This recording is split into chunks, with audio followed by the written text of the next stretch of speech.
Listo, estamos grabando. Y con eso, pues comenzamos esta segunda sesión de este seminario de apologética amable. Tenemos este segundo webinar. Muchas gracias por estar presentes, a todos los que pues están ahorita en estos momentos. También, pues cuando se suman a ver la grabación en alguna de las redes sociales, pues también gracias por estar acá viendo este contenido. Y bueno, pues como hemos comentado, hemos venido señalando el objetivo de hablar de este tema de apologética amable, pues no es otro que el de tratar de darle otro rostro a la predicación evangélica latinoamericana, poder hablar desde perspectivas distintas de una misma fe, pero saliendo de lo que se ha convertido desafortunadamente en el mainstream de el cristianismo recientemente, debido a que pues existe esta fuerte tendencia de reducir el cristianismo no solamente a sus versiones más conservadoras, sino también, y en los últimos años, a las versiones también más intransigentes en cuestión política. Por lo tanto, se hace de necesaria o de gran urgencia, de forma muy urgente, poder hablar de apologética para pues tratar de hacer algo sustentable con esta disciplina que me parece todavía tiene bastante que darnos más allá de estas polémicas y estas dificultades. Voy a comenzar con una presentación y a partir de eso, bueno, pues ya estaremos conversando. Preguntas o comentarios que ustedes tengan, pues por supuesto, pueden ponerlas en el chat. Si alguien quiere abrir su micrófono, puede pedir la palabra y claro que también puede participar de viva voz, que es gran parte del objetivo que tenemos aquí. Bueno, voy a proyectar.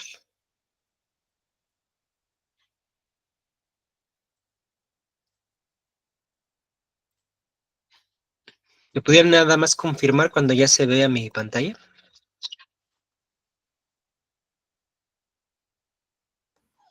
Sí, se ve bien. Muchísimas gracias. Bueno, el día de hoy el tema que vamos a empezar a abordar es esto que estoy llamándole neoapologética, porque son las vertientes más contemporáneas de lo que suele llamarse como apologética.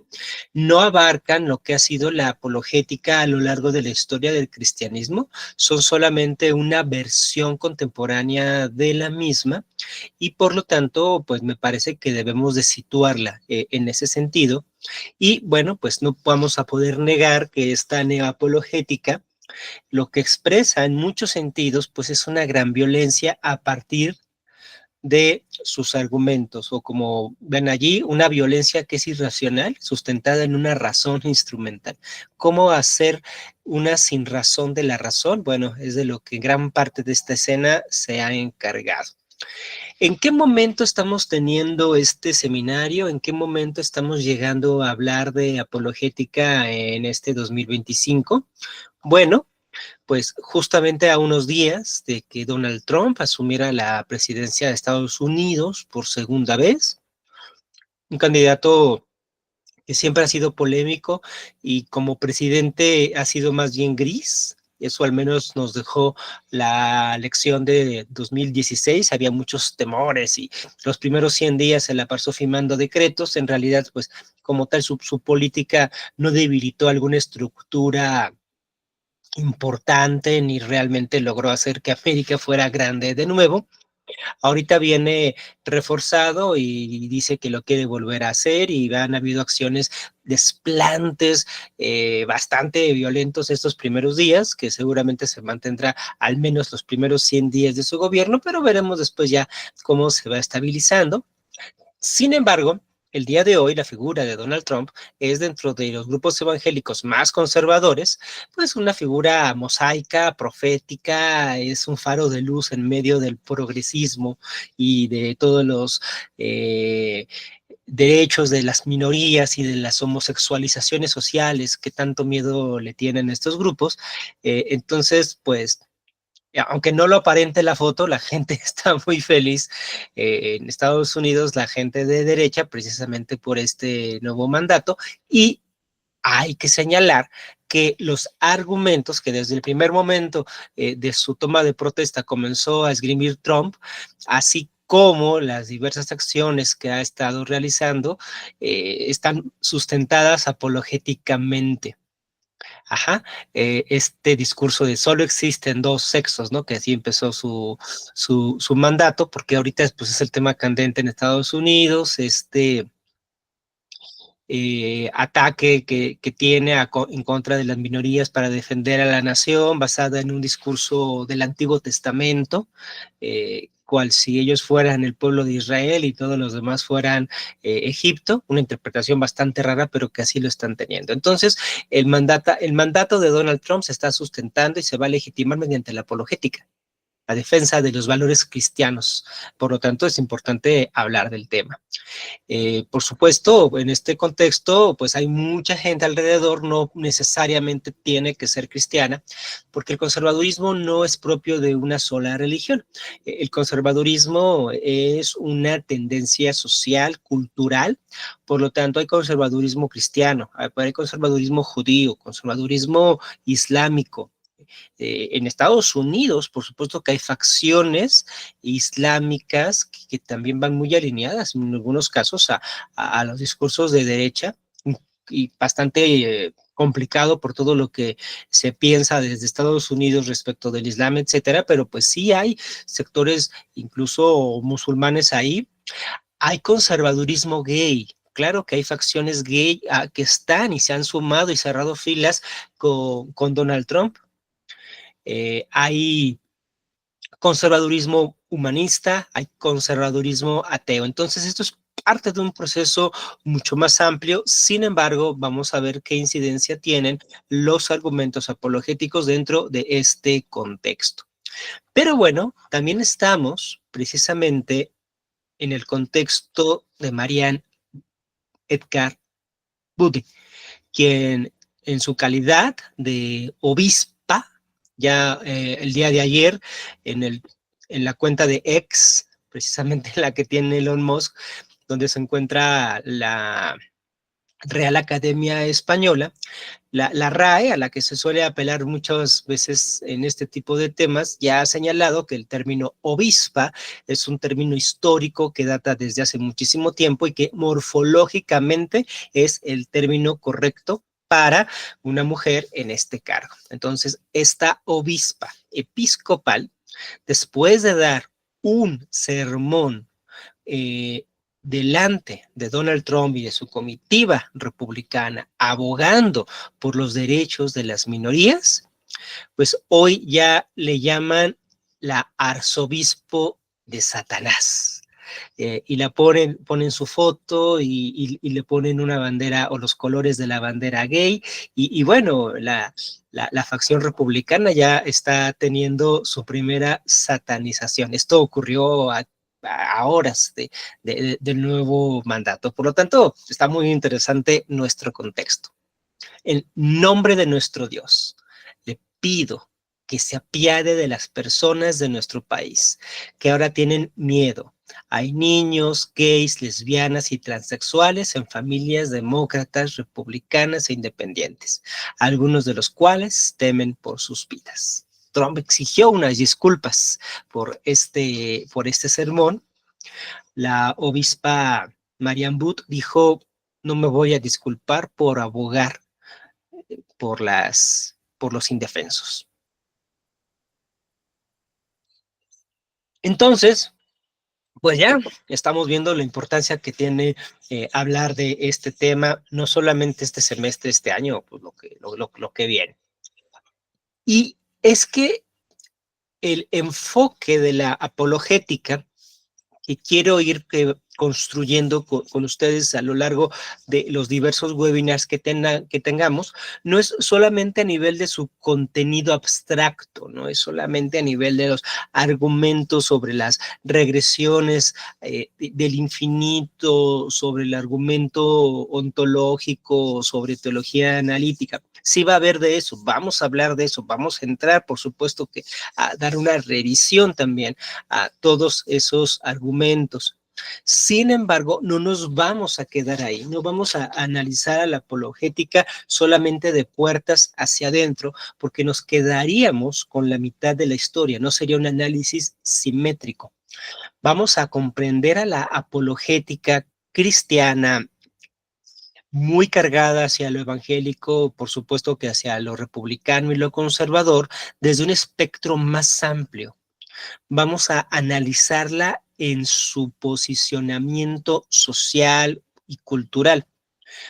Es decir, aunque no está en el nombre como tal, como en otros cursos que he dado, estos webinars tienen un enfoque antropológico y vamos a analizar la apologética precisamente bajo el enfoque antropológico, lo que implica cruzar los discursos, tanto argumentos como contextos, tanto silogismos como los propios intereses políticos que se encuentran detrás. Y para eso es muy, muy necesario retomar a un autor que generalmente no es tan mencionado para estos debates que suele haber de apologetas. Hay muchos nombres, quizá algunos les vengan a la mente, pero Charles Colson me parece que puede ser un muy buen punto de partida para tratar de comprender qué es lo que está pasando. Charles Colson fue un consejero de la Casa Blanca durante el gobierno de Richard Nixon. Él participó en el Watergate, tuvo problemas con la ley, estuvo en la cárcel, de hecho. Y pues ya después, como suele ocurrir en la política, tras un baño moral de pureza, regresó a la escena pública, regresó a la escena política, muy arrepentido, ¿no? Diciendo, ¿cómo hubiera querido yo detener a Nixon cuando en las reuniones nos decía lo que estaba pasando? Bueno, lo cierto es que no lo hizo. Pero hacia finales del siglo pasado, Colson publica este libro. Y ahora, ¿cómo viviremos? Now, how shall we live? Que es una cita de Ezequiel.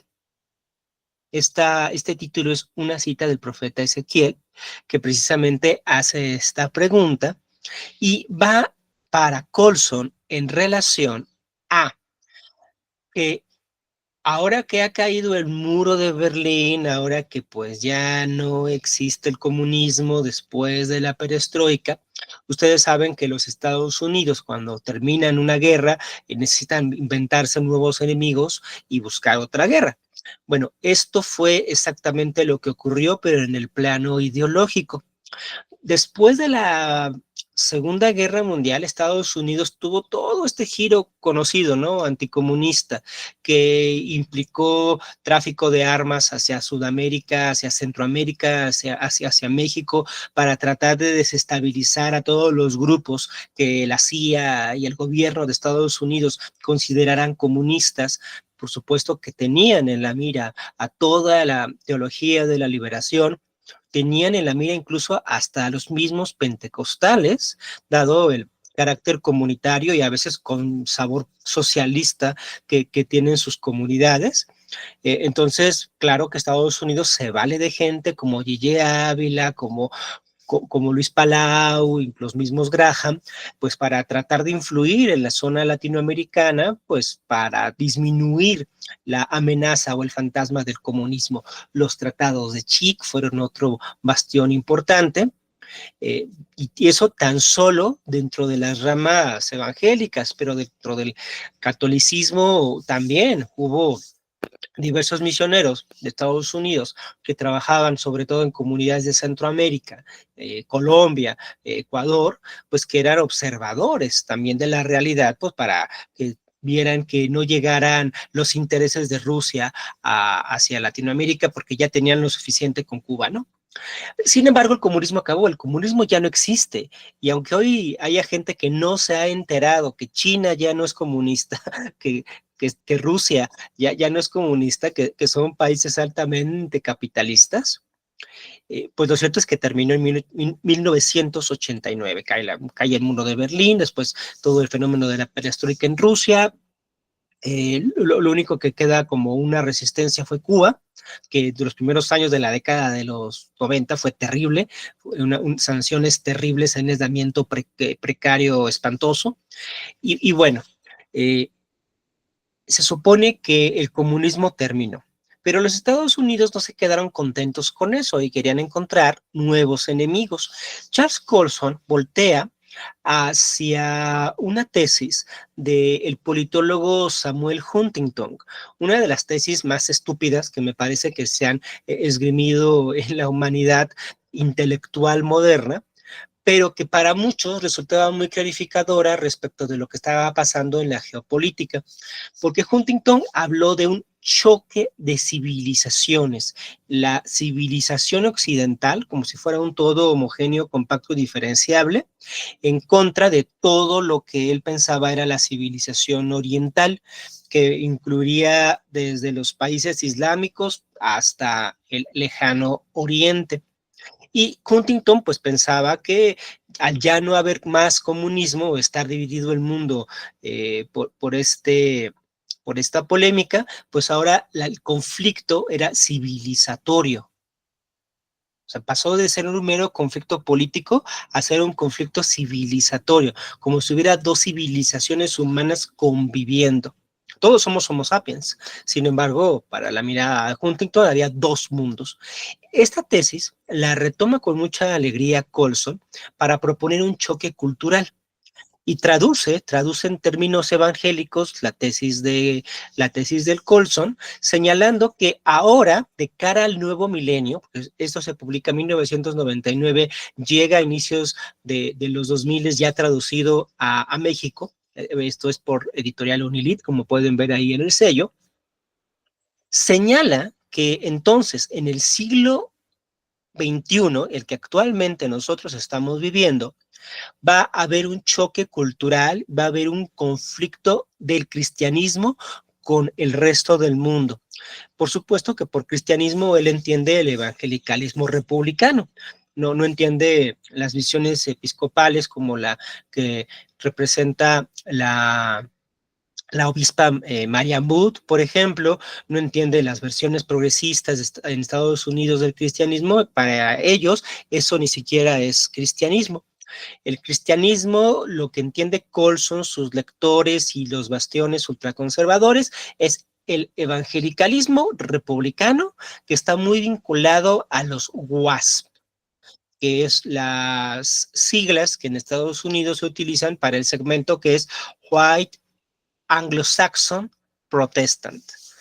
Entonces, eso es básicamente cristianismo.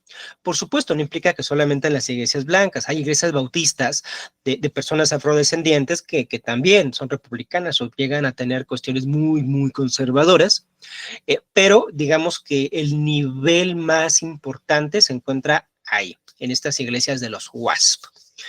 Y Colson se encargó con este amplio libro de convencer a este target de que el cristianismo debía de confrontar en el siglo XXI al ateísmo, a la evolución, al feminismo, la cuestión de género, al Islam y en general a todo lo que se puede considerar como izquierda.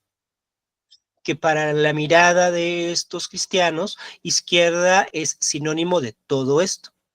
Si tú eres evolucionista es porque eres de izquierda, si eres ateo es porque eres de izquierda, si eres gay es porque eres de izquierda, si eres o defiendes al Islam en Occidente es porque eres de izquierda. Todo lo meten así en un mismo, en un mismo saco y por eso de pronto hay cuestiones bastante curiosas, ¿no? Para estos evangélicos todos los homosexuales son ateos, punto. Aunque vayan a iglesias, aunque tengan una fe, no, en el fondo ellos piensan que son ateos, porque no es posible que un homosexual sea cristiano. Para ellos también, todo el evolucionismo es ateo, pese a que en términos prácticos, es decir, de la práctica profesional de las ciencias biológicas y físicas, se sabe que la mayoría de los científicos son de hecho cristianos, cosa que en algún otro momento ellos mismos reconocen, pero para otros fines. Al tiempo que estos biólogos físicos profesionales, la gran mayoría, son abrumadoramente evolucionistas porque eso trabajan día a día, para el cristianismo evangélico son ateos. Todo lo que no sea como ellos es ateísmo. Como decimos acá en la Ciudad de México respecto del resto del país, todo lo que está después de Catepec es Tultitlán.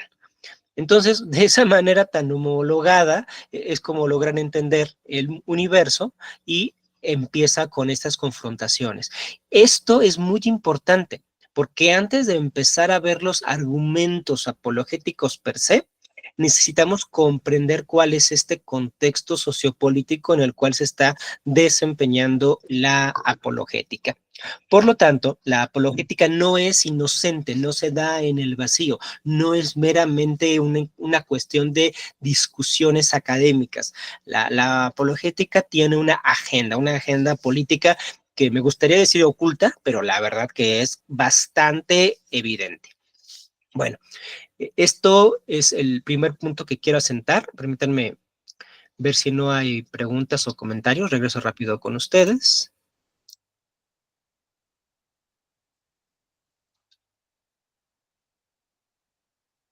Adelante, Daniel, tienes la mano levantada.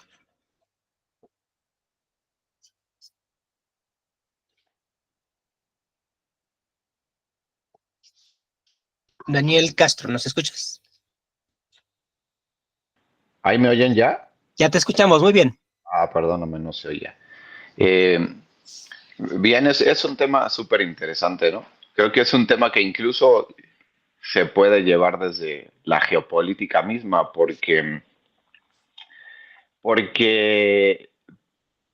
puntualmente el discurso que está teniendo Trump, y esto impacta globalmente, ¿no? De aquí a 10 años quizá, el discurso que está teniendo actualmente desde su campaña, ¿no? Para la presidencia, fue esta imagen de yo soy el enviado, desde esa postura religiosa, desde ese conservadurismo cristiano, Uh -huh. es esa postura donde él es el indicado, él es el Sí. salvador, incluso, pues bueno, estos tres, mm, yo, desde mi perspectiva, pseudoatentados, ¿no? Uh -huh. Todos estos actos de supuesto intento de asesinato hacia él, pues le van construyendo y le van reforzando una figura de salvador, Claro. eh, entendiendo que Estados Unidos es un país súper religioso, súper, ¿no? Quizá en México tenemos una apertura hacia las diferentes posturas y creencias porque somos un país pluricultural, pues ellos son súper clavados en la religión, muy, ¿no? Entonces, tener un ejercicio como ese o tener un representante como ese o un mesías, pues afinca súper bien el camino que van a labrar, ¿no? Y luego, pues bueno, ya sabemos que la toma de protesta viene con una Biblia, con la Biblia Uh que le dio -huh. su mamá, más la Biblia que solamente usó Lincoln y creo que otros presidentes. O sea, el discurso está clarísimo, tirando hacia ese conservadurismo. Y pues bueno, el discurso también y la política de Trump es anti-woke completamente, Sí. ¿no? O sea, es eliminar de tajo cualquier tipo de pensamiento progresista, ya están despidiendo a la gente y a las Hasta Chef. minorías. Sí, sí, sí, o sea, está de tajo. Tomó el machete y dijo, aquí no hay cosa woke, aquí no hay pensamiento woke.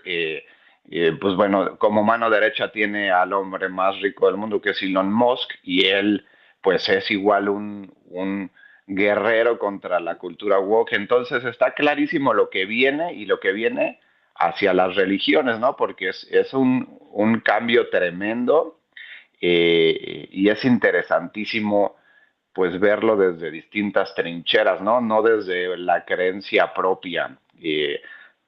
Tienen súper bien claro esta cosa, esta premisa que es MAGA, que es Make America Great Again, Ajá. y eso, pues, eso va a arrastrar mucho, ¿no? Y va a arrastrar mucho hasta el interés por cambiar la percepción y el pensamiento social de las religiones, ¿no? Creo que es interesantísimo.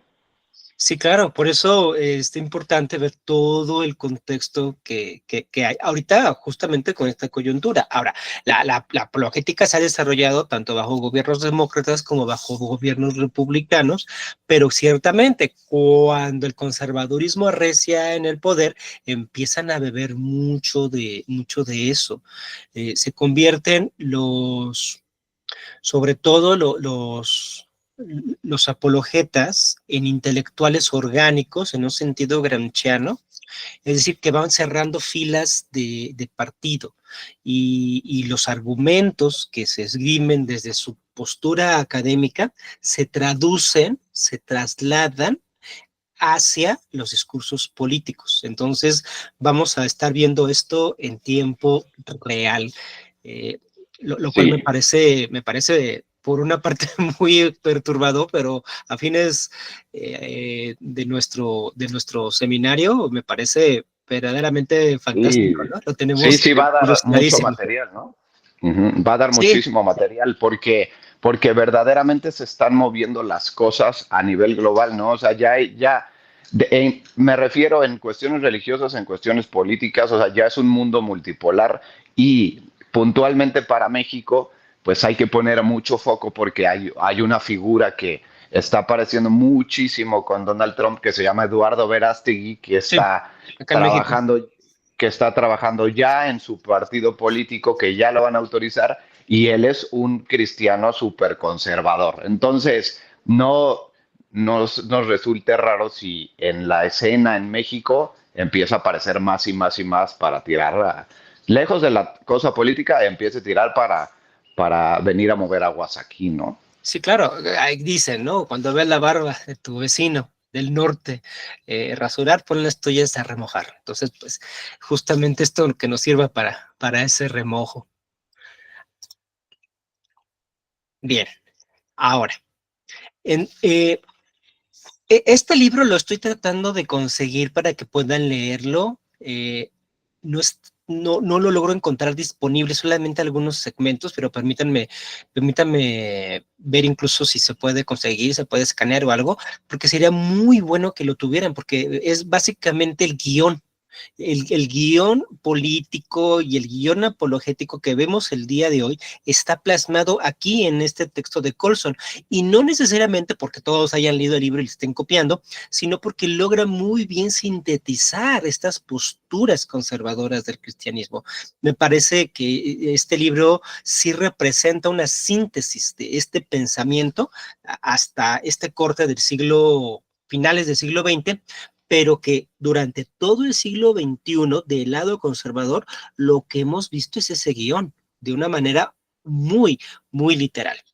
Bueno, ahora, podemos hablar específicamente de apologética a partir de su contenido conceptual.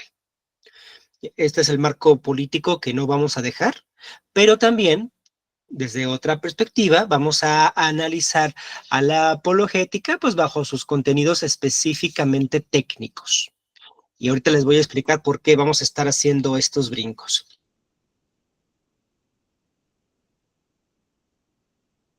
Que habla sobre 5 tipos de apologéticas. No es una taxonomía absoluta, hay quien clasifica la apologética de otra perspectiva o bajo otros criterios, pero para fines de conversación, para fines de este webinar, me parece útil su segmentación. Después vamos a ir complejizando, pero creo que aquí al menos nos permite tener un primer acercamiento a lo que estamos hablando como apologética.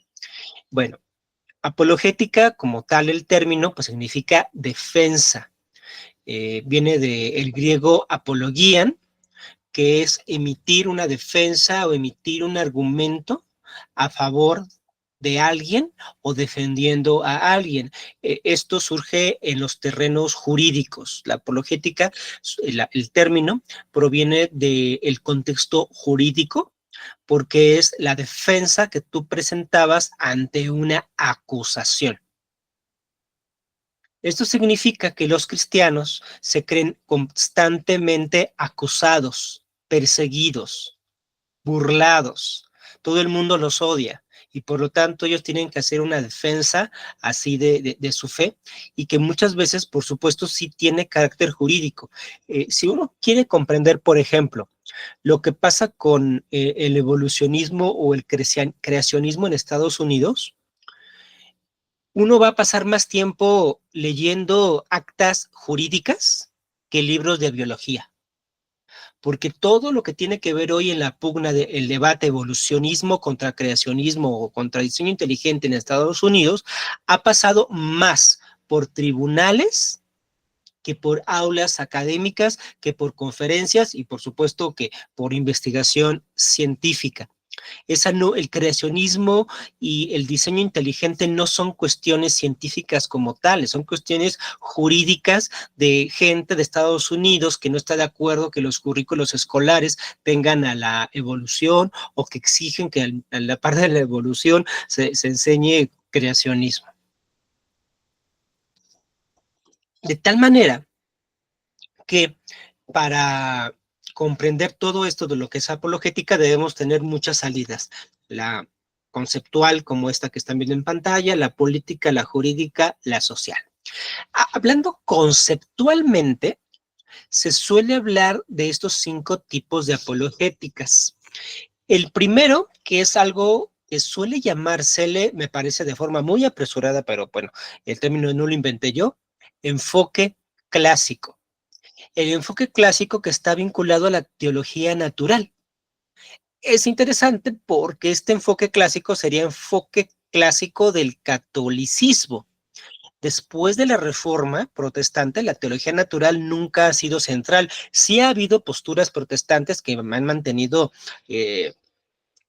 la existencia o el desarrollo de teologías naturales. A veces también se les llama teodiceas, pero no es como que precisamente lo clásico. Pero bueno, así es como se le bautizó y se supondría que entre estos representantes del enfoque clásico encontraríamos a gente como William Lane Craig, que de hecho en el texto de Cowan, él escribe el texto a propósito, a Sproul, a Norman Geisler, a Stephen Davis y a Richard Swinburne.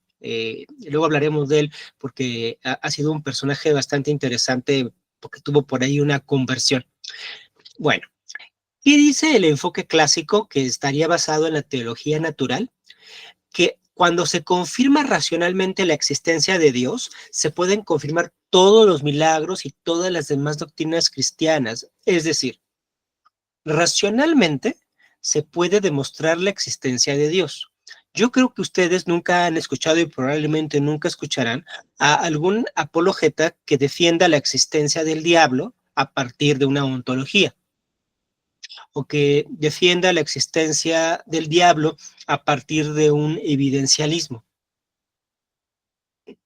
Es curioso, porque si los argumentos que supuestamente te demuestran la existencia de Dios sirven para validar la realidad de un ser intangible, inmaterial, espiritual, pues podría valer lo mismo para Dios que para demostrar la existencia de los ángeles, para demostrar la existencia de Satanás, pero ahí no aplica igual.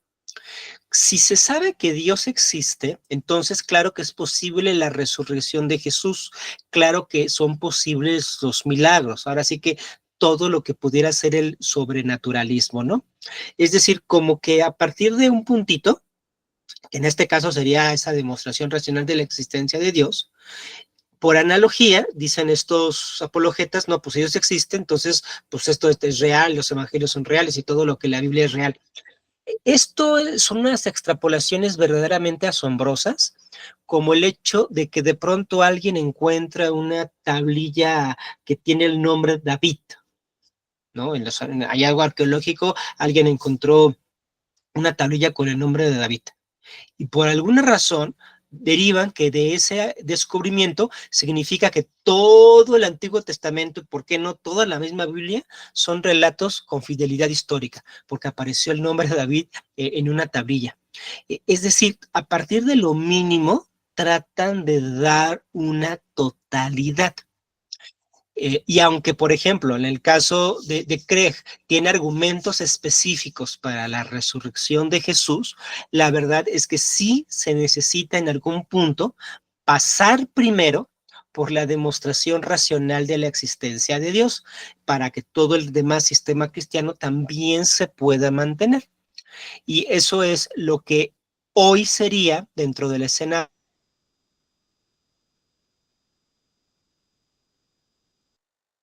matando un poquito lo que es como tal la, la teología natural per se.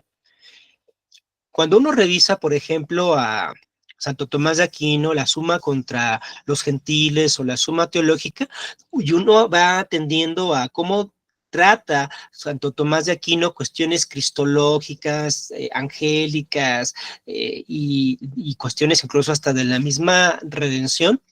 Uno puede ver cómo es un sistema bastante coherente. No necesita que todo esté en el centro, la demostración de Dios como tal, sino que en el sistema de Santo Tomás de Aquino hay bastante distribución de los argumentos, porque como que cada uno sí tiene, a partir de su síntesis de aristotelismo con cristianismo, un sustento.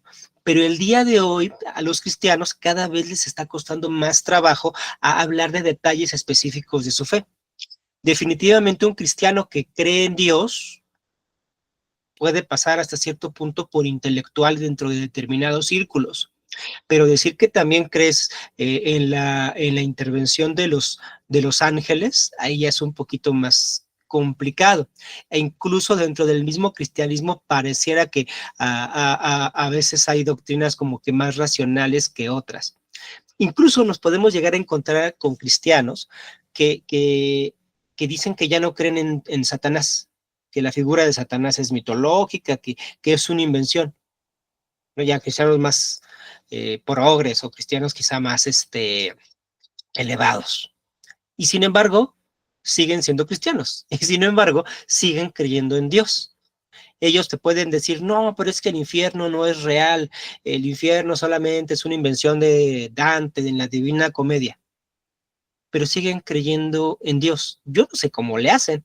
¿Cómo le haces para de repente tener una gradación de qué puede llegar a ser más racional que otra cosa? Es más racional creer en un infierno del fuego donde las armas penarán eternamente que creer en un Dios que está en todas partes al mismo tiempo. Bueno, son de las cuestiones que nos irán saliendo al paso. Después vamos a encontrar el evidencialismo. Y allí hay figuras como Gary Habermas, John Montgomery, Clark Pinnock, y también incluyen por ahí a alguien de la escena europea, lo cual no es muy común porque la mayoría de esto vendría de Estados Unidos o sí de Europa, pero de Inglaterra, no de la masa continental. Y sin embargo, aparece aquí Wolfgang Pannenberg, pues que es pues ya propiamente de la zona de Alemania, de la parte continental. Bueno, no te vamos a entrar a los detalles de cada uno, lo iremos viendo algunos a apologetas y teólogos con el tiempo, ahorita nada más es la visión general, pero lo que tendría en común el evidencialismo es que señala que las evidencias cristianas sí pueden ser una realidad tangible, sí tienen evidencias de sustentarse.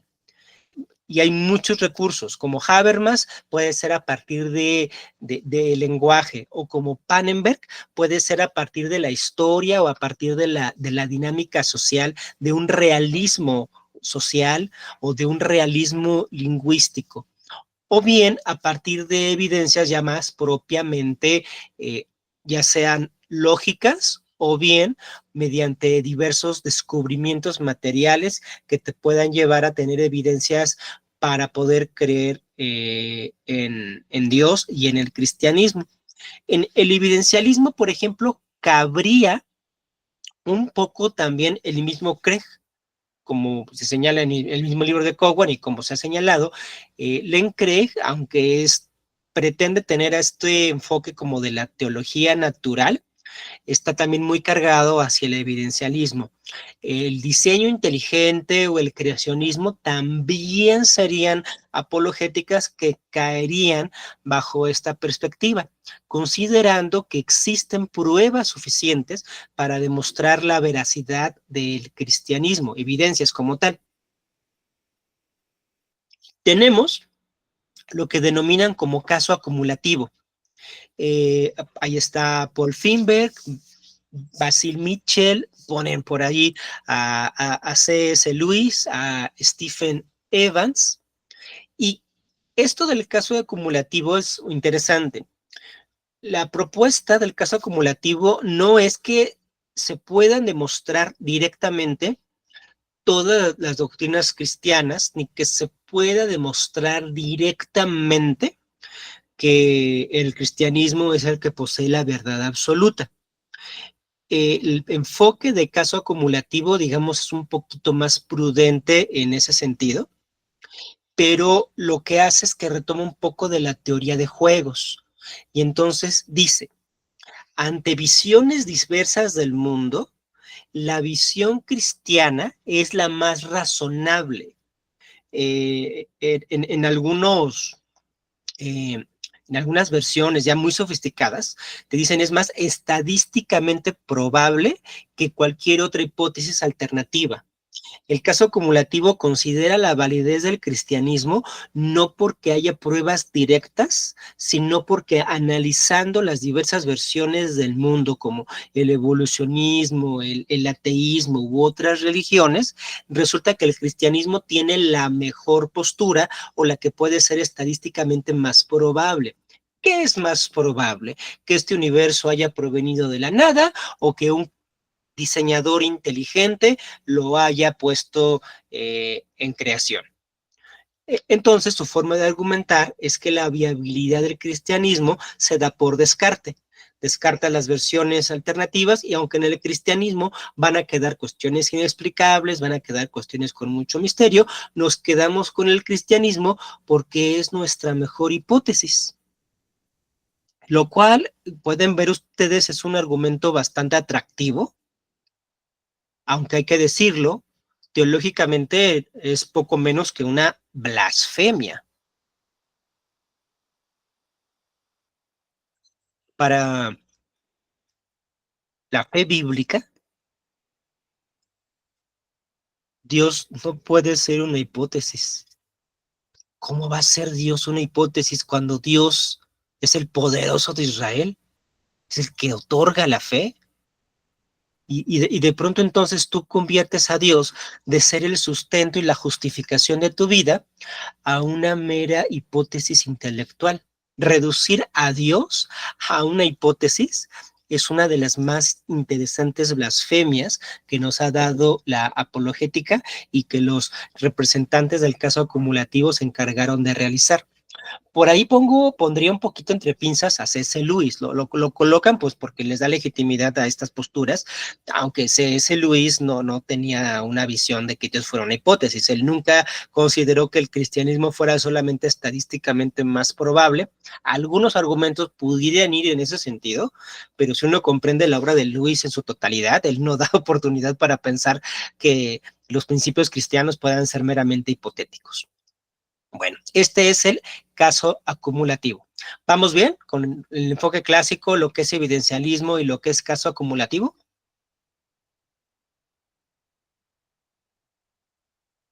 Recuerden que no los veo. Entonces, si vamos bien, díganme sí. Si no vamos bien, díganme no. Como dijo Jesús, que sea vuestro hablar sí, sí y no, no. Y todo bien. Perfecto. Vámonos al lado derecho, vámonos con el presuposicionalismo. Desafortunadamente vamos a encontrar este tipo de terminajos a lo largo de nuestras charlas porque piensan estos apologetas que creando nuevos términos se crean nuevas realidades. Aunque Miguel de Unamuno decía que poniéndole mote a las cosas no se llegaba a ningún lado, ellos les encanta a los apologetas poner motes por todas partes. Entonces, se les suele llamar presuposicionalismo a las posturas apologéticas que consideran que las bases de la fe no pueden ser demostradas, sino que deben de presuponerse. Y encontramos a apologetas muy diversos entre sí. Por un lado, John Frame, a Cornelius Van Til, a Gordon Clark, a Francis Schaeffer o a Greg Banksen. Hay una diferencia muy grande entre un Cornelius Van Til y un Francis Schaeffer, por ejemplo.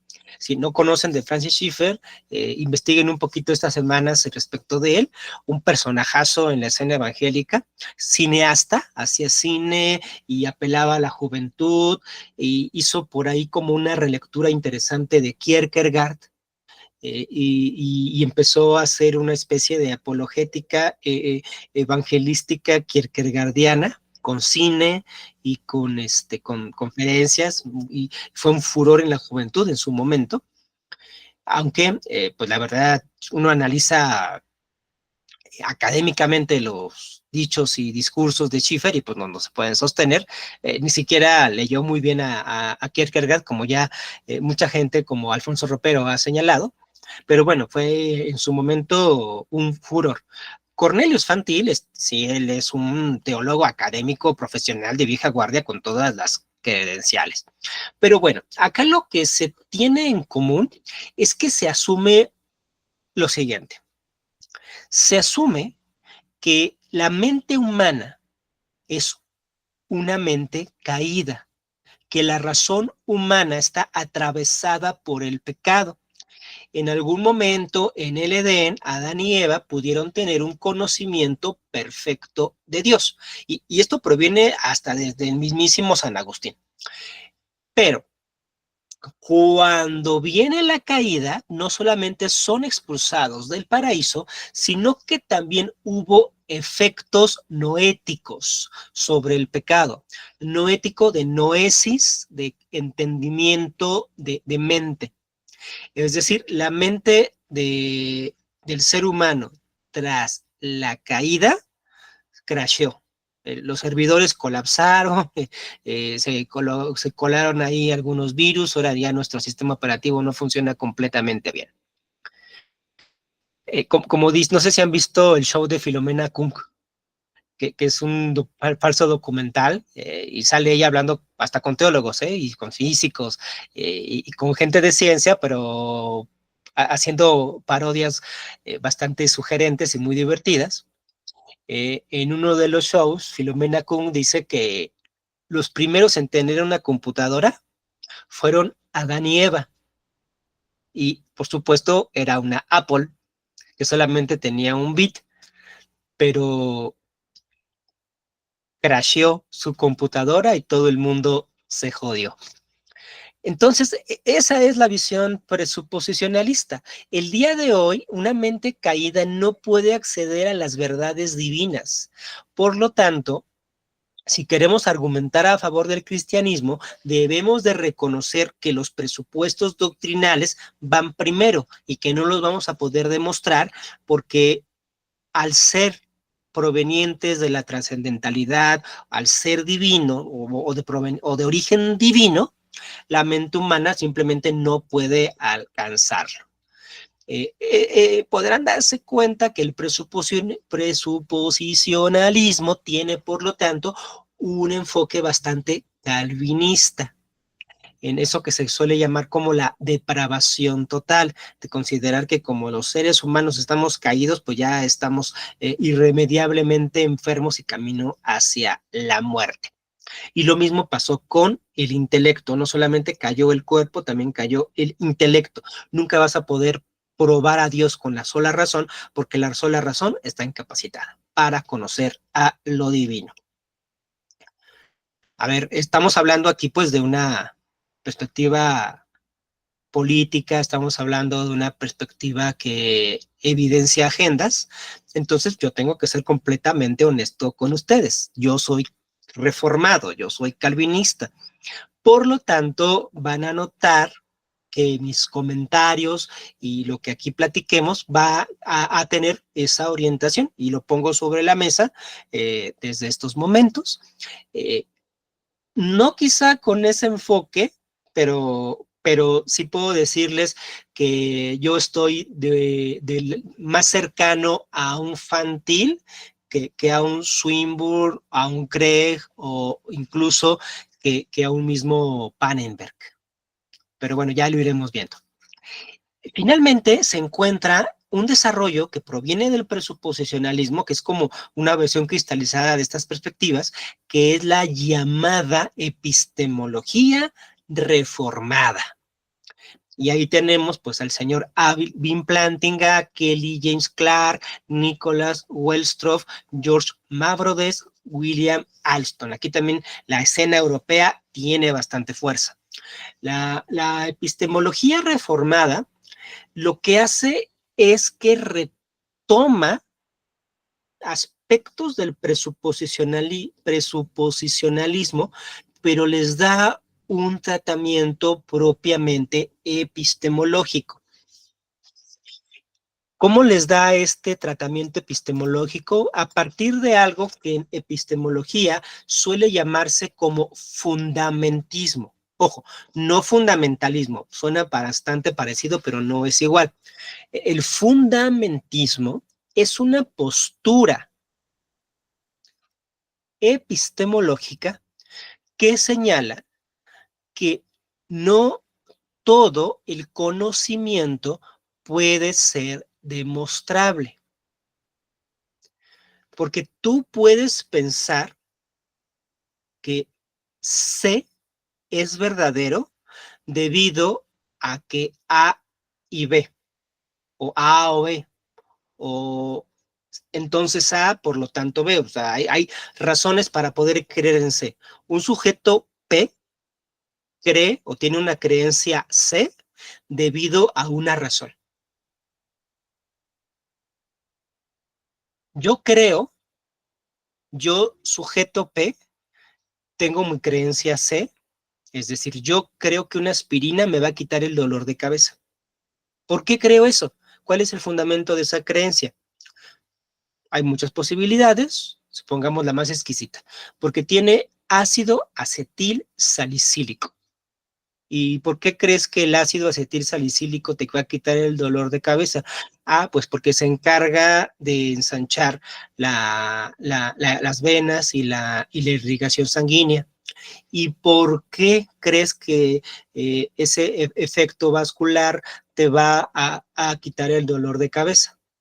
Dependiendo qué tanto uno conozca o no, uno va a llegar al punto en donde pues ya no va a tener una razón. O sea, si le aplicamos el famoso porqué de los niños a cualquiera de nuestras creencias, en algún momento vamos a llegar a un callejón sin salida.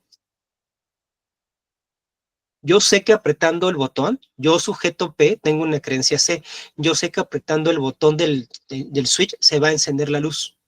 ¿Por qué creo eso? Pues porque es electricidad. ¿Y cómo funciona esa electricidad? Como dice el meme, ¿no? Que ponen yo viajando a la prehistoria, con todo el conocimiento del hombre moderno que tengo en la actualidad, y llegando allí con los cavernícolas, ¿no? Y entonces los cavernícolas preguntan, bueno, y entonces, ¿cómo hacemos electricidad? Y dice el viajero en el tiempo, ay, pues no sé, porque la verdad, la mayoría de las cosas a las que nos enfrentamos no tenemos un conocimiento a cabalidad de por qué funcionan.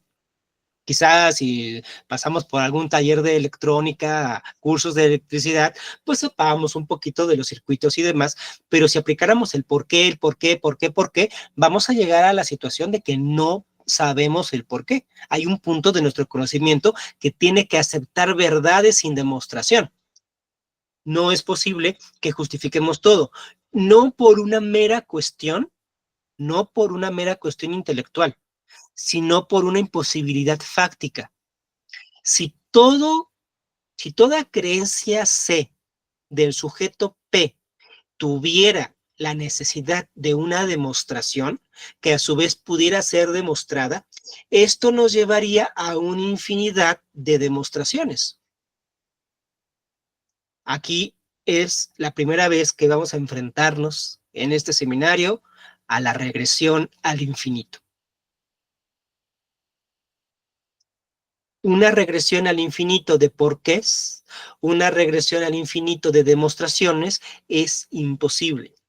Por lo tanto, necesitamos llegar a un punto en donde haya algo que decimos, esto lo creemos porque sí.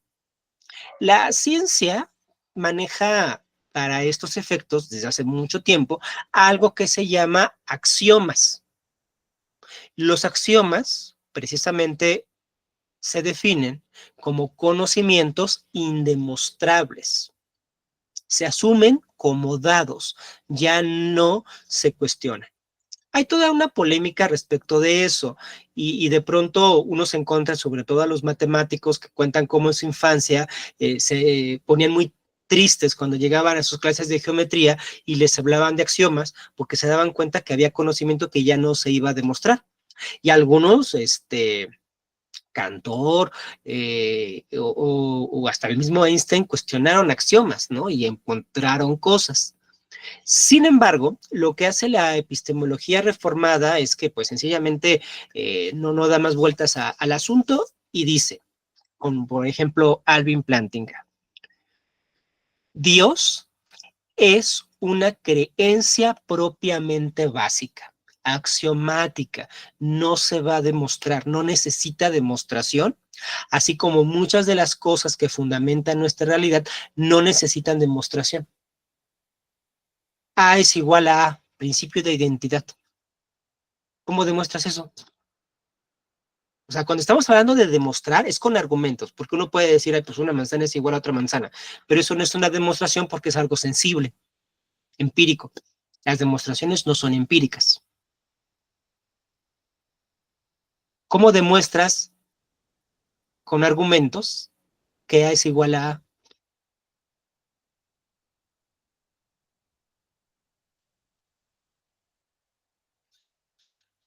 Y piensen ustedes en todos los axiomas o en los principios matemáticos. Llega un momento en donde pues ya no se va a poder demostrar y tienes que apelar al axioma o tienes que apelar al principio, por el principio de equivalencia, por el principio de distribución. 3 más 5 más 7, 3 más 5 más 7 es igual que 7 más 5 más 3, por las propiedades distributivas de la suma. ¿Cómo las demuestras? Podrás ver el efecto y hacer la suma y efectivamente hasta te pones a contar uno por uno y te da lo mismo. Ok, pero ¿cómo lo demuestras? ¿Y cómo puedes demostrar que eso es válido para todos los números existentes? No se puede demostrar, tienes que aceptarlo tan tan. Eso es la epistemología reformada. La epistemología reformada ha dicho entonces que Dios es un axioma, es una creencia propiamente básica, por lo tanto no pasa nada si en última instancia no se puede demostrar, o al menos no en su totalidad, porque después veremos que sobre todo bajo la lógica modal de Alvin Plantingas, se ha podido llegar muy, muy lejos. Sin embargo, pues sí llega un punto en donde, pues ni modo, Dios se tiene que aceptar como Dios. Quienes más se oponen, tanto a las perspectivas presuposicionalistas como a la epistemología reformada, desde luego es la gente que se encuentra del lado más evidencialista. Pero aún dentro del lado más evidencialista, llega un momento en donde sí se tiene que asumir que la creencia en Dios, pues va a llegar un momento en que en algunos aspectos no va a poder ser demostrable. Bueno, entonces ahí están 5 tipos de apologéticas. Podemos notar algunas cosas que tienen en común. De hecho, vamos a hablar mucho después sobre las cosas que tienen en común. La primera de ellas, si ustedes lo pueden ver,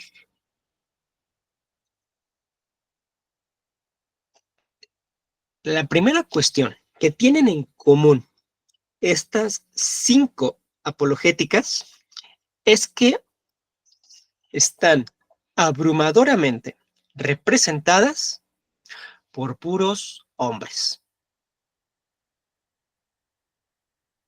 Abrumadoramente blancos, heterosexuales del norte del mundo. Y quizá alguien diga, ay, es que esa es una falacia ad hominem. No, no, no es ninguna falacia ad hominem, es una descripción empírica de lo que estamos viendo. Si yo digo, oye, pues tú eres un hombre blanco, no es una falacia ad hominem, te estoy describiendo, pues, y si es que lo eres. Ya dependiendo si eso se usa de forma sin sentido o con sentido, podrá o no ser falacia. Aquí no estoy diciendo que esté mala apologética solamente por eso, simplemente que es bastante interesante el patrón. Sí, por supuesto, hay apologetas mujeres y hay apologetas también en la escena afrodescendiente, pero digamos, los referentes son estos nombres. Cuando uno piensa en apologética el día de hoy, piensa en algunos de estos hombres o en los nombres de estos hombres. Otra característica que tienen bastante en común, por supuesto, que es su orientación política, que resulta ser también bastante conservadora. Insisto, esto no demerita o no sus argumentos, pero sí es algo que no se puede dejar de señalar si realmente queremos estar haciendo un análisis integral.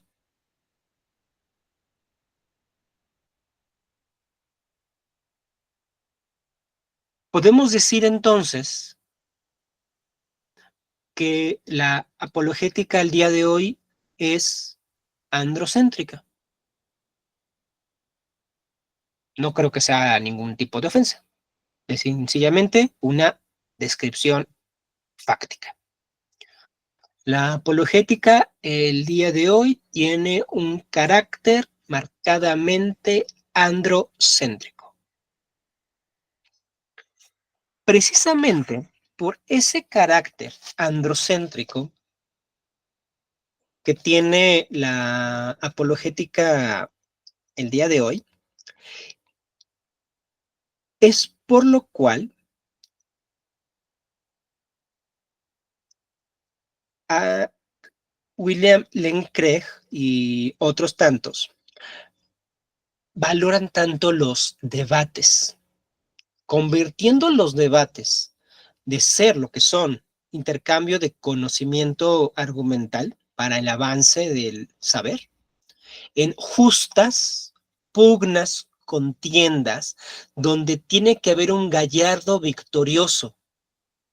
Entonces, de hecho, Craig, al hablar de los debates en los que tanto participa, dice, son realmente una versión occidentalizada de lo que los misionólogos llamaban un encuentro de poder.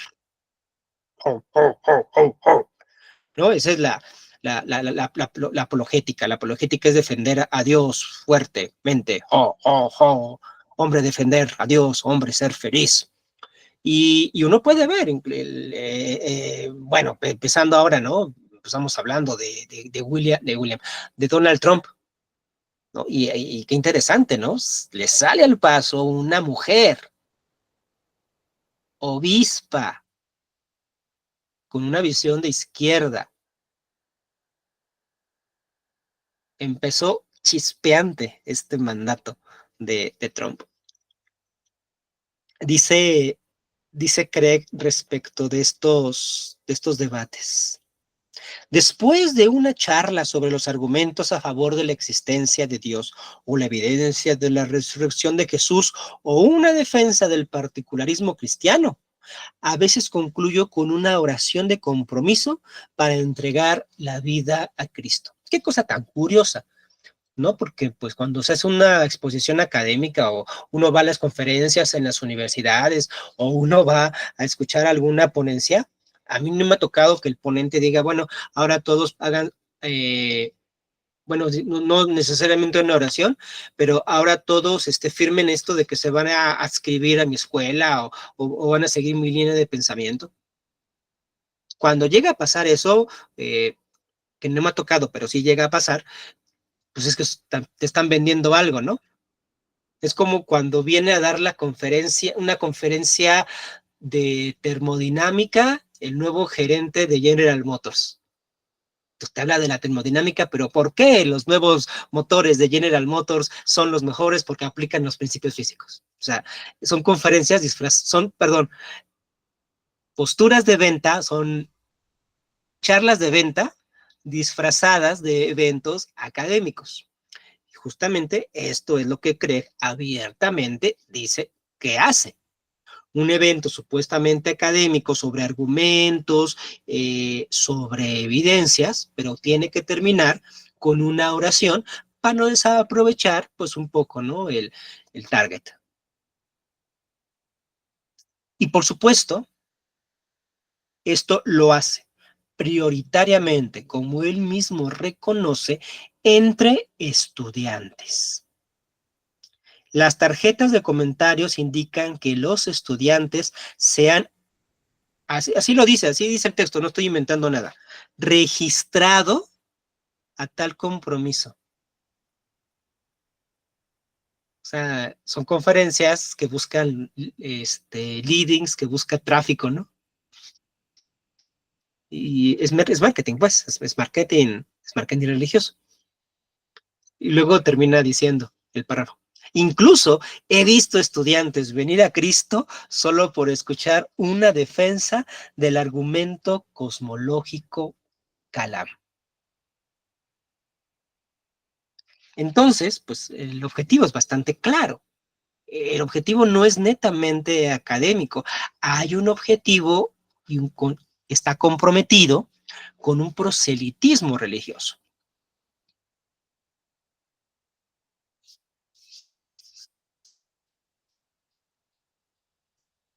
Por eso mismo, la apologética no es un mero asunto de argumentos. Se está planteando hoy como una herramienta de la evangelización.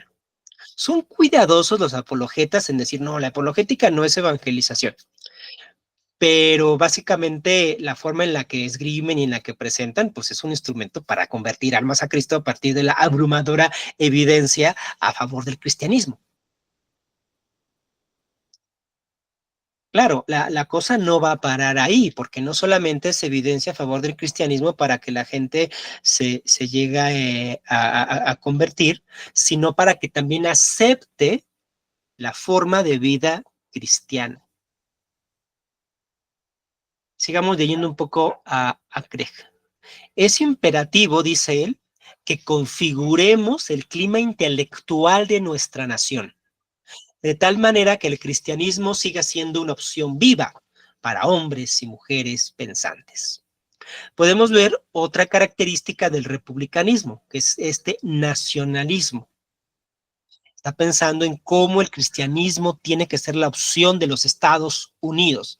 El evangelicalismo tiene que ser la opción viva para los Estados Unidos. En parte, porque como el mismo Craig ha señalado, cuando estuvo en Europa no le fue tan bien.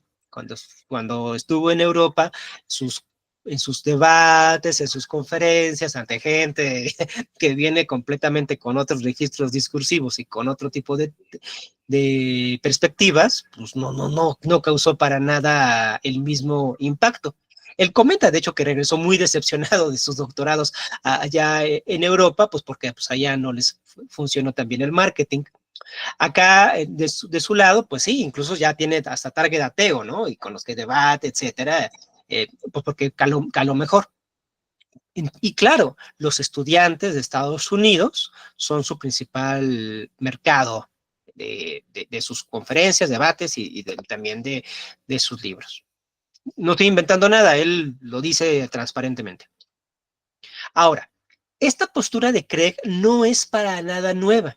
En la carpeta de bibliografía, ustedes ya pueden encontrar este texto que se llama Cristianismo y Cultura. Quiero preguntar, ¿hay algún presbiteriano en la sala? ¿Hay algún presbiteriano que nos acompañe el día de hoy? Una, pero no muy convencida de serlo. Yo soy presbiteriano reformado de origen. Es que a lo que voy es que Solamente un presbiteriano de hueso colorado sabe correctamente cómo pronunciar el nombre de este señor. ¿Se acuerdan del Shibolet que tenían contra la tribu de Efraín, los antiguos hebreos? Que querían reconocerlos y tenían una variación fonológica. En lugar de decir Cibolet, decían Cibolet, decían Cibolet, y entonces la aduana, el agente de inmigración, le decía a la persona, ¿no? A ver, di esta palabra, y si la decía correctamente, pasaba, y si no, se identificaba como de la tribu y vas para atrás. Bueno, el nombre de este personaje es como un Cibolet entre los cristianos, porque uno ve ahí y dice, ah, pues Gresham Machen, ¿no? Pero en realidad, el nombre completo o el nombre correcto de John es Gresham Machen. Y eso, insisto, solamente un presbiteriano de los que sí están convencidos y de la vieja guardia te sabrá pronunciar. Hay tutoriales de cómo pronunciar su nombre. Bueno, lo cierto es que Gresham Machen, en este texto, Conferencia Cristianismo y Cultura, sentó muchas de las bases hasta del mismo Colson y de lo que dicen los apologetas el día de hoy. Hay otro texto, otra ponencia suyas sobre liberalismo, que también es interesante leerlo, porque básicamente plasma lo que el día de hoy la gente entiende por liberal. Hoy vamos a ver esto de cristianismo y cultura, y vean lo que dice en un año tan importante como 1913. Poquitos años antes de que iniciara la Segunda Guerra Mundial. Que después, cuando empieza la Segunda Guerra Mundial, como que empezaron a cobrar más sentido las palabras de Gresham Machen para muchos. Así como después de los atentados de 2001, lo que había escrito poquito tiempo antes Colson sobre el choque cultural y de civilizaciones, empezó a hacer muchísimo sentido también para muchos gringos. Y en este marco, ¿no?, de la Primera Guerra Mundial, dice Gresham Machen, en lugar de destruir las artes y las ciencias, o de ser indiferentes a las mismas, cultivémosla con todo el entusiasmo de un auténtico humanista. Lo cual, hasta ahí, suena maravilloso, porque le está diciendo a los cristianos que en vez de destruir las artes o de estarse peleando con las ciencias, que es algo que había estado pasando en el siglo XIX, que al contrario, cada vez hubiera más cristianos en las artes, que cada vez hubiera más cristianos en las ciencias. Mas sigue diciendo, al mismo tiempo, consagrémoslas al servicio de nuestro Dios. Es decir, una abierta colonización del cristianismo sobre todas las artes y sobre todas las ciencias, lo cual es una agenda curricular y política en Estados Unidos desde ese tiempo. El objetivo de Gresham Machen era cooptar la escena intelectual a favor del cristianismo, porque ya se habían dado cuenta que justamente los intelectuales y los científicos ayudaban a configurar la visión del mundo y que esa visión del mundo después se transmitía en medios de comunicación, en el mercado, en la charla cotidiana.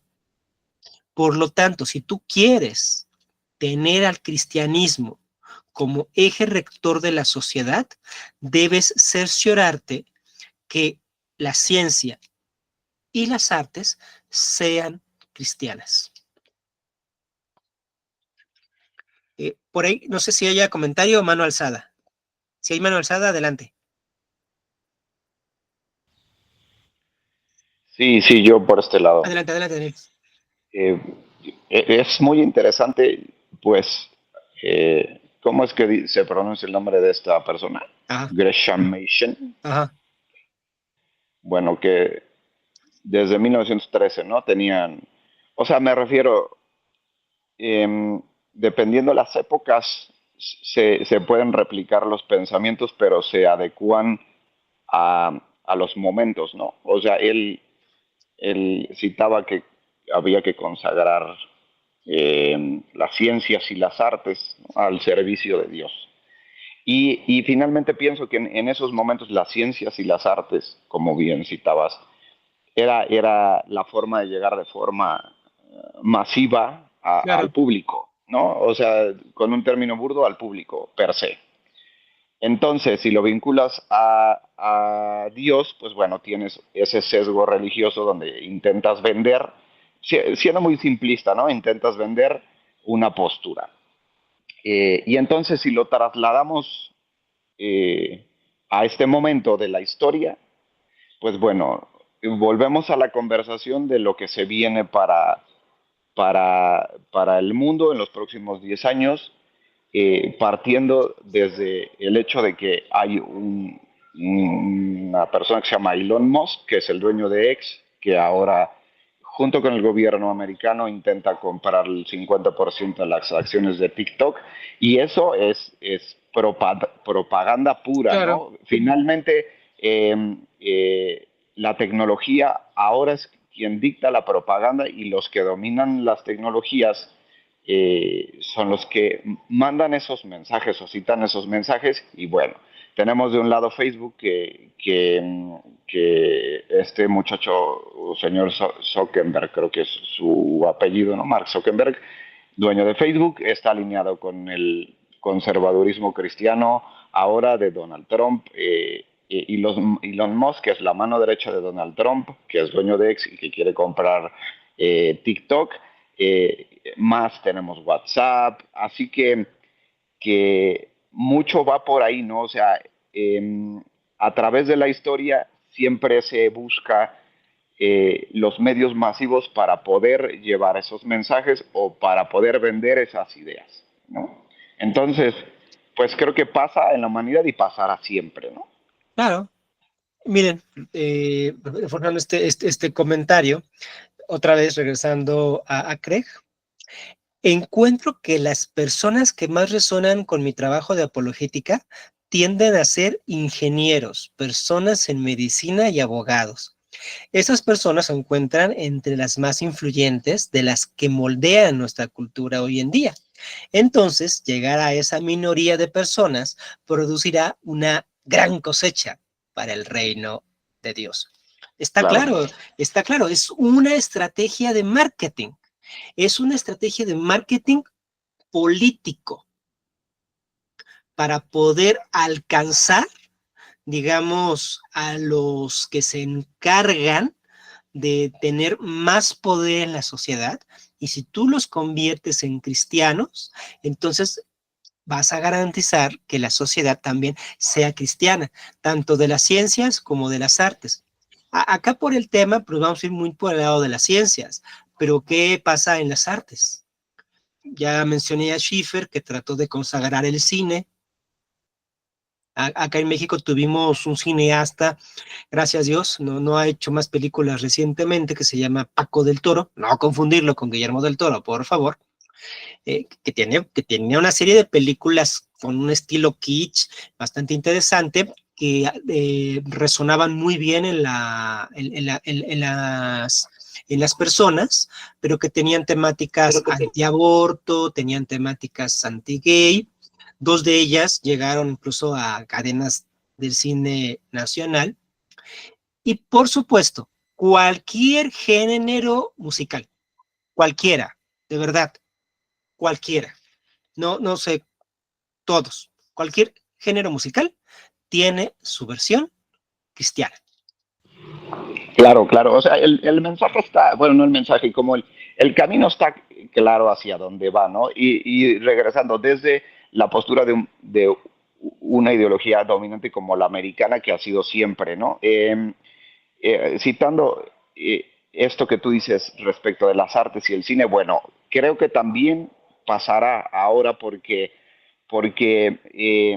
también se metió gente a Hollywood para rescatar el cine. Es a Sí, palabras textuales del es rescatar. presidente, ¿ok? De Donald Sí, Trump. Dijo, rescatar la magia, lo increíble de nuestro cine. Entonces, pues bueno, mandó a Mel Gibson a Sylvester Stallone y a otro actor y director que son ultraderechistas, súper conservadores, súper religiosos. Entonces, está marcadísimo que lo que vendrá ahora desde Hollywood, que también es propaganda pura el cine, pues tirará todas estos pensamientos progresistas, woke, anti-aborto, pro vida, o sea, es bien interesante agarrar como todos esos mensajes desde diferentes trincheras para ver qué va a pasar en 10 años, ¿no? Entonces, todo eso tiene un impacto brutal social. Claro, a Mel Gibson le cayó de sorpresa que el gobierno de Trump ya lo haya reconocido. Sí. Pero claro, es que él forma parte de estos bastiones que están en las artes, pues intentando consagrarlas. Pero aquí noten cómo ya estamos llegando también a una especie de lo que en algunos ensayos y con otros colegas hemos llamado ecumenismo conservador. Porque ya no importa, porque Gibson no es evangélico. Y sin embargo, es un referente tremendamente importante para el conservadurismo evangélico. Verástegui es católico y sin embargo le siguen muchos evangélicos. El Frente Nacional por la Familia aquí en México es una rama de la arquidiócesis católica y sin embargo en las diversas manifestaciones que hacen, comenzando por la que hubo en 2015 contra la reforma educativa, jaló a muchas iglesias evangélicas.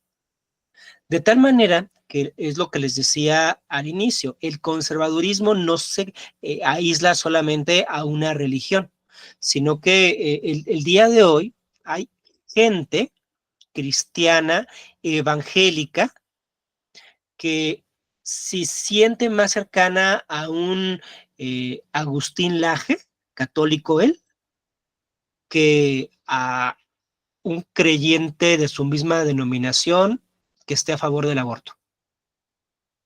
Incluso han invitado a Laje a dar sermones en iglesias evangélicas. Imagínense un católico predicando en una iglesia evangélica. Era imposible, a menos de que el católico esté en contra de los gays. Sí. No, y es interesantísimo eso porque Agustín Laje es un ultraderechista brutal marcado que incluso es el portavoz del pensamiento de la política argentina, pues, o sea, un poco Milei hace caso a lo que dice Agustín Laje y Sí, Agustín claro. Laje es un partidario de Donald Trump, de Eduardo Verástegui y eso es interesantísimo, o sea, me da un poco como la sensación de que ya no, humanamente ya no analizamos el discurso que traen los otros, nada más como lo veo como figura pública y habla de religión, pues quizá lo que él dice me cabe, ¿no? Entonces, eh, Tal cual. son estas figuras que Agustín Laje tiene un poder en México igual brutal, ¿no? O sea, verdaderamente les recomiendo, léanlo, o sea, no que no abogo por su pensamiento definitivamente, pero es muy interesante entender las diferentes trincheras, ¿no? Leer al de la izquierda, al de la derecha, al del centro, al de arriba, al de abajo, para entender más o menos por dónde va la construcción social, porque es con toda intención lanzar y disparar esas ideologías. Y hay que retornar por eso a esta conferencia de Gresham Machen sobre cristianismo y cultura, porque ahí está, lo que estamos viviendo el día de hoy, ahí está. Debemos tratar de moldear el pensamiento del mundo, de tal manera que la aceptación del cristianismo sea algo más que un absurdo lógico. Esto es palabra de Dios consagrada dentro de la escena apologética. Lo que buscan es eso, moldear el pensamiento del mundo. Los apologetas se sientan a sí mismos como misioneros del reino. Es lo que están haciendo. Lo que están haciendo es una causa a favor del reino de Dios. No es un mero asunto de ideas. Es un interés religioso. Pasemos, por ejemplo, a ver lo que dice Alvin Plantinga en uno de sus textos más reveladores recientemente, que se llama Where the Conflict Really Lies, donde realmente reside el conflicto. Y vean que él esgrime este argumento que precisamente representa la idea de esta apologética de la consagración científica. Dice, existe una profunda concordancia entre la ciencia y la creencia cristiana o teísta. O sea, él ya da como cumplido la profecía de Gresham Machen. Dice, ya pasó. Y nos encargamos de hacerlo. Hoy podemos decir que la ciencia es concordante con la fe cristiana o teísta, ¿no? Si no quiere ser denominacional.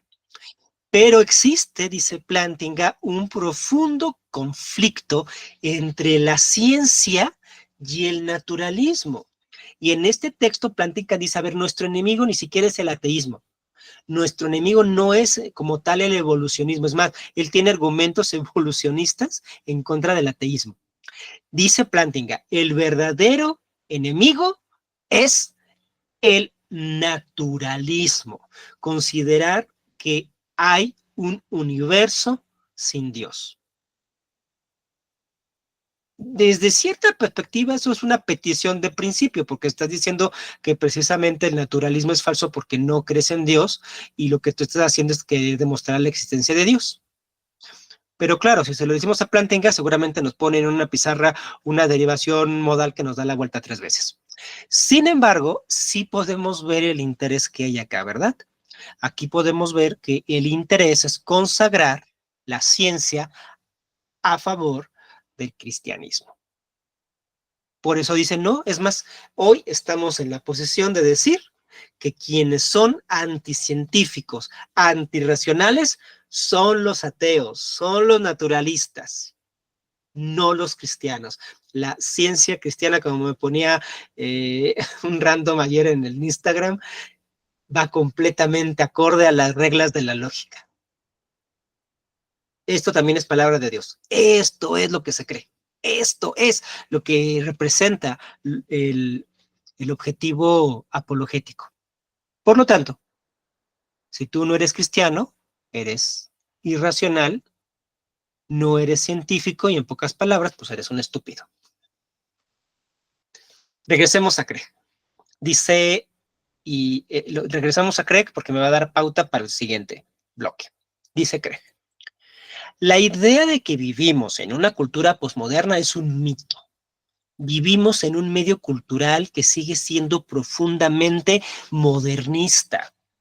Es decir, Craig reconoce que la apologética que se tiene que desarrollar es dentro del marco modernista, es decir, que apela a la razón, que busca verdades absolutas. Todo lo que implica, pues, el modernismo en su máxima expresión.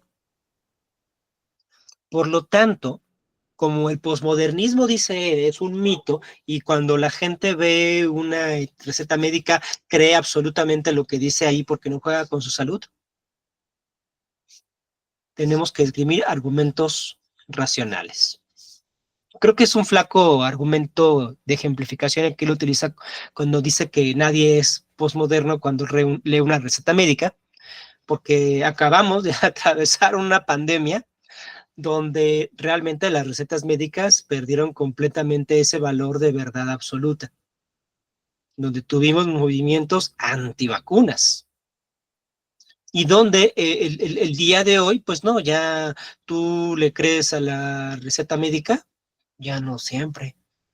Los médicos han perdido bastantita legitimidad, ya la venían teniendo desde antes de la pandemia, y el día de hoy, pues ya la verdad, tienes que buscar segundas opiniones casi siempre, y tú mismo decides, híjoles, no, pues que ya son demasiados antibióticos, ya no le voy a seguir con esto.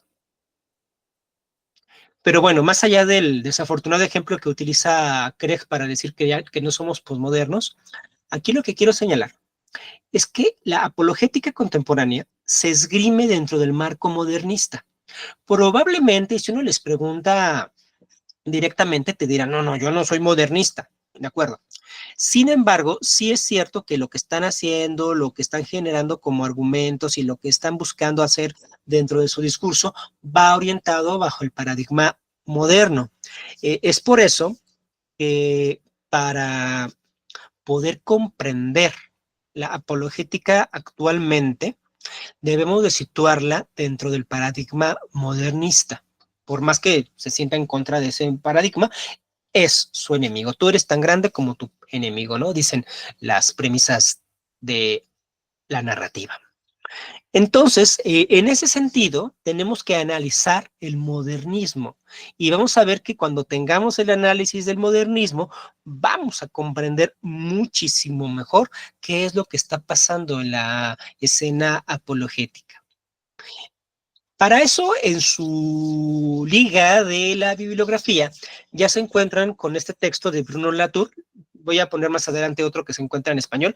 No es el mismo, porque este sí está traducido, pero no lo he logrado conseguir, pero les pongo otro texto de Latour para que también lo puedan ir leyendo, que se llama We Have Never Been Modern. Nunca hemos sido modernos. Un texto muy importante de este filósofo francés recientemente fallecido, que fue Bruno Latour, representante de una corriente que se suele llamar como constructivismo sociotécnico. Él no hace filosofía de la ciencia, sino antropología y etnografía de la ciencia, es a lo que se dedicó. Bruno Latour forma parte de una serie de sociólogos y de antropólogos que desde la década de los 70 se metieron a los laboratorios a hacer etnografía y comenzaron a tratar a los científicos del mismo modo como si fueran sus informantes de cualquier otro grupo social. Es decir, ellos analizaron antropológicamente la producción científica, viendo cómo es que tomaban sus decisiones, cómo es que llegaban a sus hallazgos y cómo es que posicionaban sus ideas.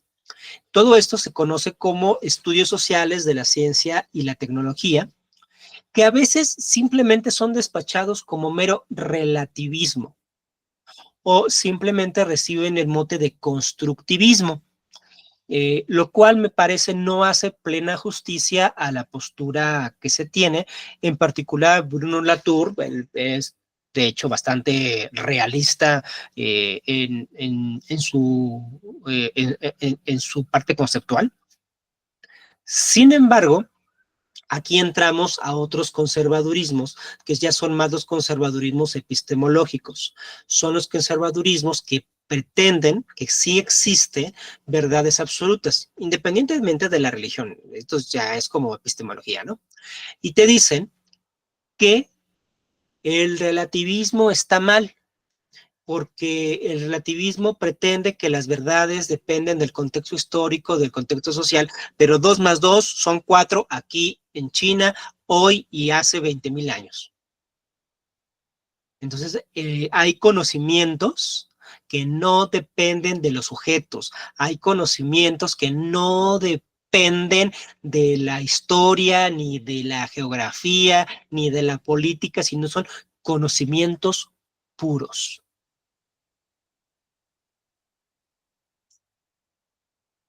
Claro, no es lo mismo decir que 2 más 2 es igual a 4 a decir que el glifosato produce cáncer, porque en ese otro caso hay muchos más intereses en juego.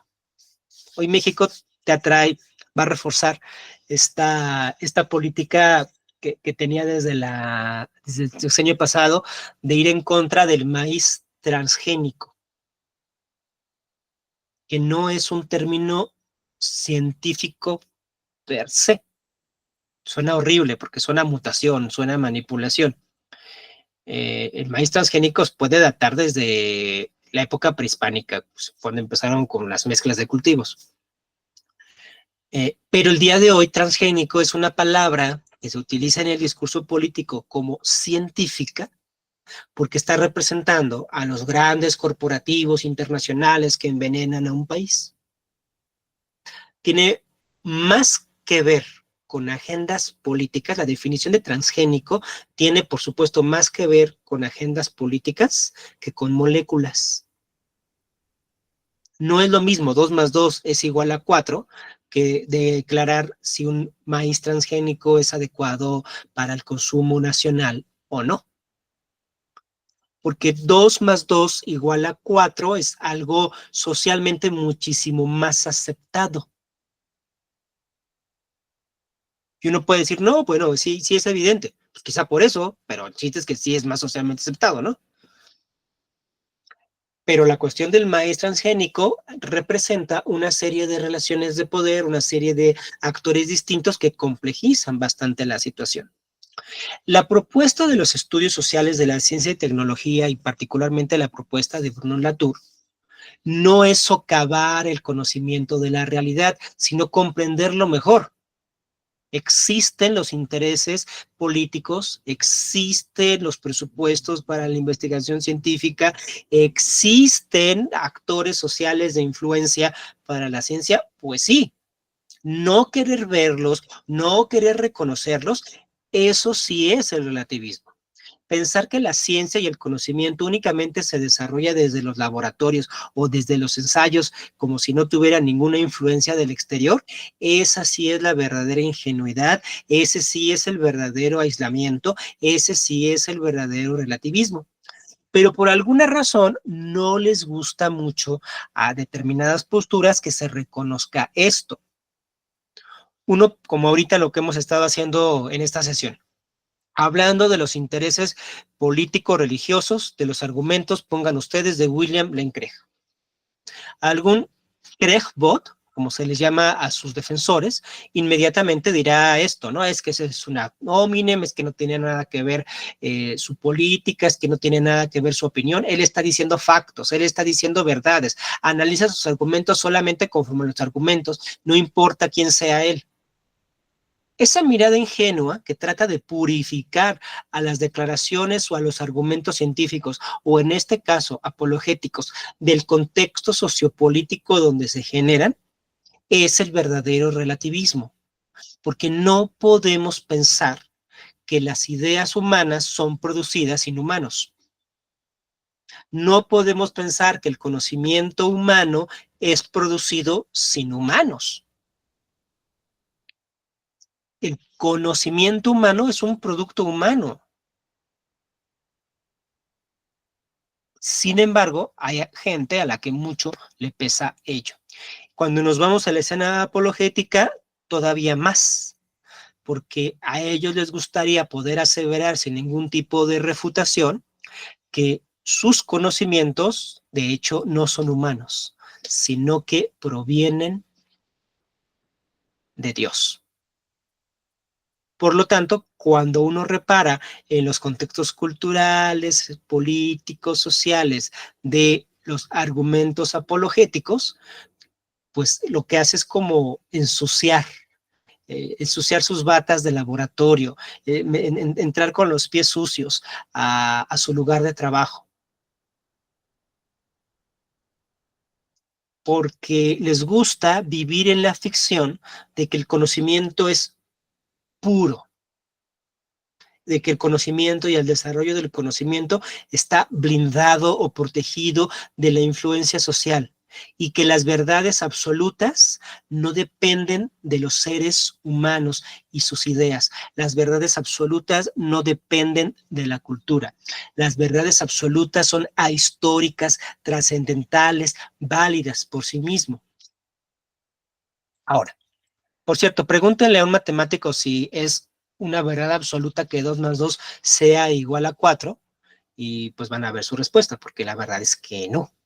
Que 2 más 2 sea igual a 4, pues es algo que solamente aplica dentro de los números reales, naturales. Si no se va a otros sistemas o otros modelos y pues no siempre matemáticamente hablando 2 más 2 es igual a 4.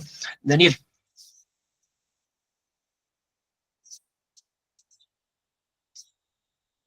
Sí, acotando eso, bueno, aportando un poco a esto que mencionas respecto de que viene una persona y dice, esto es lo que es, ¿no?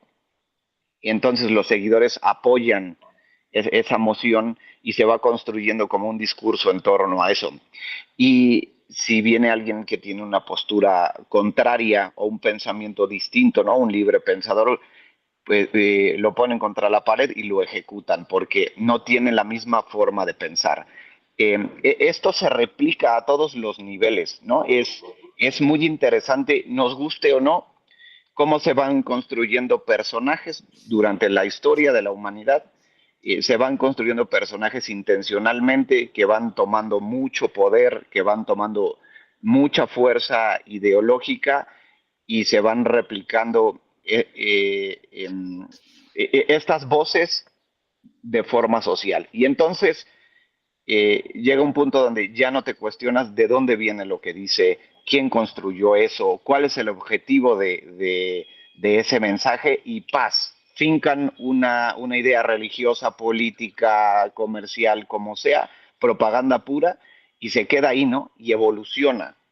Y entonces tenemos a un grupo de personas como nosotros hablando de algo que dijo alguien hace 100 años, 200 años, 300 años, y lo que estamos hablando ahora lo van a hablar en 300 años. Es interesantísimo, verdaderamente teniendo como la capacidad de entendimiento y de comunicación, puedes llegar a lugares. Artemisa. En esto último que comentabas y lo que acaba de comentar Daniel, creo que en mi humilde opinión no hay libres pensadores. Y esto es interesante justo por el tema de, estamos diciendo que hay una agenda política, una mercadotecnia, pero entonces hay que ver el otro lado. Ese es el emisor, pero ¿quién está recibiendo y cuáles son Sí. pues todo el entramado, que obviamente es súper complejo y no es cuestión de unos minutos poder profundizar en todo el entramado del que está recibiendo. Pero esto que decía del libre pensador, pues nos remite justo al que está recibiendo, porque pues en realidad no hay forma de que tengas un pensamiento libre y único.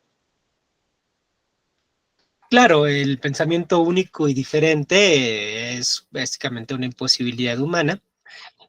Lo pudiera decir como calvinista, pero lo digo más como antropólogo, porque precisamente Levi-Strauss nos enseñó cómo nuestros diversos argumentos se pueden reducir a unas estructuras bastante prefabricadas y delimitadas, porque pues, tenemos una estructura con la cual pensamos.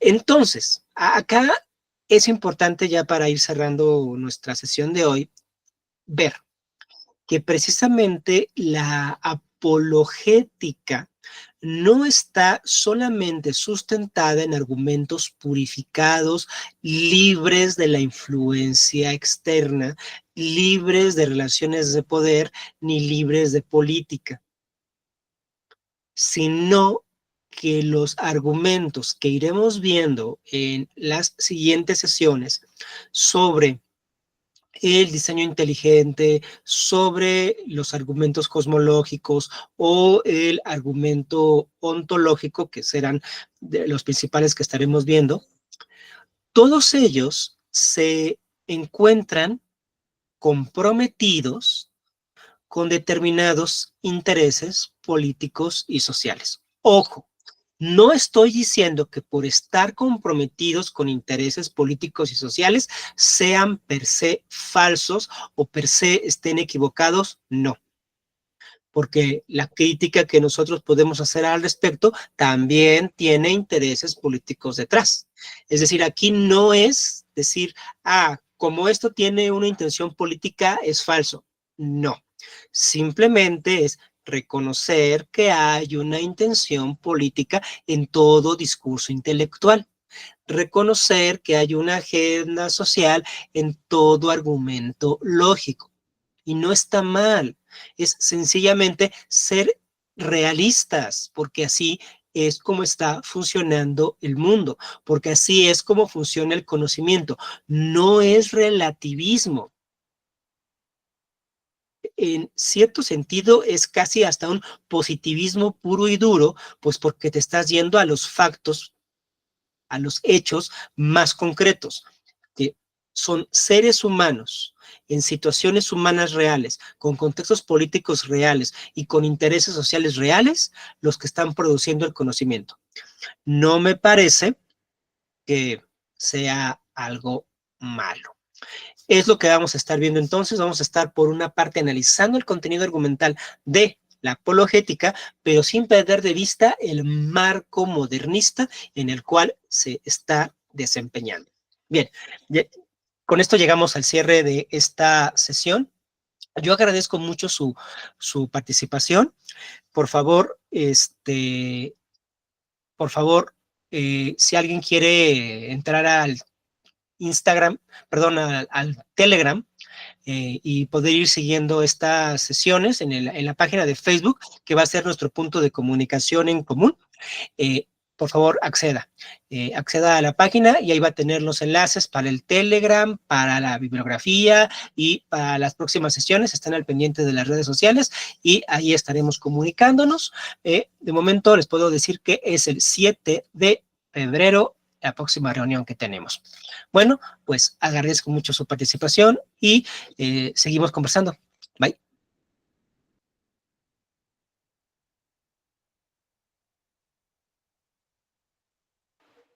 Gracias, Raúl. Hasta luego, hasta luego.